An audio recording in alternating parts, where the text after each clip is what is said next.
జనము జీలుగు విత్తనాలైతే ఇవ్వలేని చేతగానే ప్రభుత్వం ఇది అని బీఆర్ఎస్ నేత హరీష్ రావు తీవ్రంగా మండిపడ్డారు. రైతులకు అవసరమైన విత్తనాలు సరఫరా చేయకుండా 200 కోట్లతో అందాల పోటీలు పెట్టడం వల్ల ఎవరికీ ప్రయోజనం చేకూరలేదన్నారు.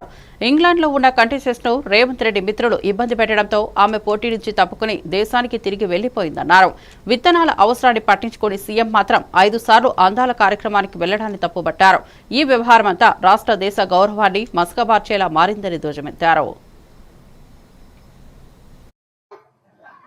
అంద సరఫరా చేయలేని చాతగాని దద్దమ్మ ప్రభుత్వం ఈ రేవంత్ రెడ్డి ప్రభుత్వం.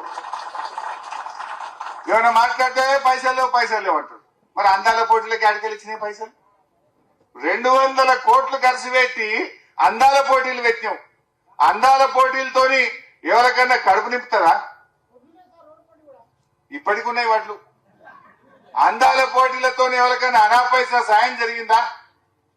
వాళ్ళు ఒక ఆమె బ్రిటన్ ఆమె ఇంగ్లాండ్ ఆమె చెప్పిపోయింది.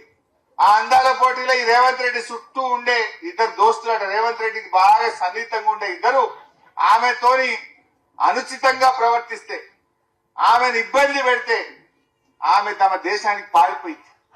రేవంత్ రెడ్డి దోస్తులు ఆమెను ఇబ్బంది పెట్టింది అందాల పోటీలకు వచ్చిన వాళ్ళు. అయ్యా రేవంత్ రెడ్డి, నువ్వు అందాల పోటీలు ఒలగబెట్టినావు. నీ కాంగ్రెస్ పార్టీ నాయకులు నువ్వు ఈ విందులు వినోదాల కోసం అందాల పోటీలా? నేను అడుగుతున్నా రేవంత్ రెడ్డి, అందాల పోటీకి 5 సార్లు పోయిండు. 5 సార్లు పోయిండు. అందాల పోటీలను చూడడానికి 5 సార్లు పోయిన అందాల భావాలను చూడడానికి ఒక్కసారి ఒక మార్కెట్ యార్డ్కి వచ్చి వడ్లెందుకు కొంటలేవని చూస్తేందుకు నీకు టైం దొరకలేదా?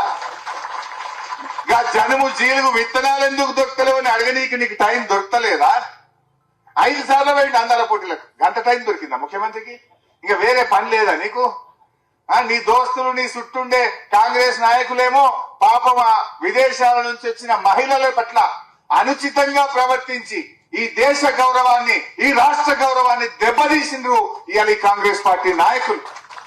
ఆమె మధ్యలోనే పోటీలో నుంచి విరమించుకొని తమ దేశానికి పారిపోయిందంటే అది మనకు చెడ్డ పేరు కాదా?